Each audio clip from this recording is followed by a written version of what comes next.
Makanan favourite saya 300 gram RM26, 500 gram RM39. Sekarang kita ada yang 750 gram punya RM55. Okey.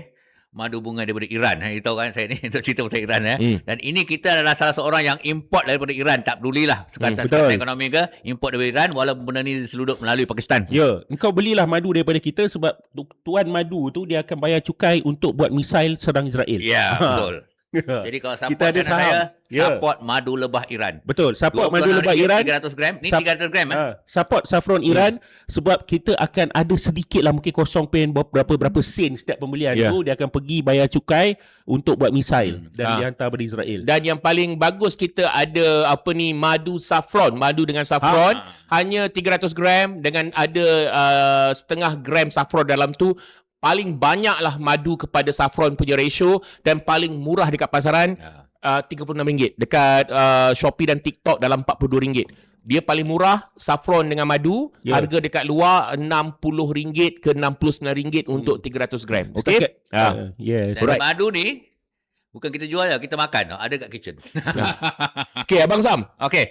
Pasal tu this is news to me, something new, tapi at a glance bila dia kata pertama sekali demi penyatuan ummah, it contradicts yang ketiga, keempat dia kata nak berpisah dengan bersatu. Betul, bang. Maka berpisah dengan bersatu maknanya you contradict yourself in the same statement. Yeah. In the same paragraph or in the same page lah, in the same page. Maknanya dia ni dah jadi macam Donald Trump. Yeah. He contradict himself in the same page. Yeah. Jadi siapa yang tulis tu kau kata penyatuan ummah, lepas tu kau bercerai dengan bersatu. Tak ada jalan tak bercerai, tak boleh rujuk ke apa ke, tak pergi buat counselling dulu ke apa ke kan. Kau bercerai ni bercerai ni talak satu ke talak berapa ni ada? Talak macam seperti mana PAS punya standard PAS punya talak lah. Ya. Oh, okey. Tapi yang kata janda lebay ni ada ke orang nak masuk pinang janda lebay? Ada bang. Ada. Menjanjikan ke syurga kot. Cukup didikan agama bila dah jadi janda lebay ni. Dan kemudian dia kata dia kat ni you have to read between the line. Penyatuan ummah. Adakah PAS nak bersatu dengan parti-parti Melayu lain macam Amanah? Ya. Macam UMNO. Betul. Macam Berjasa. Betul. Macam apa ni yang Ibrahim Ali tu? Putra. Putra. Itu Pejuang.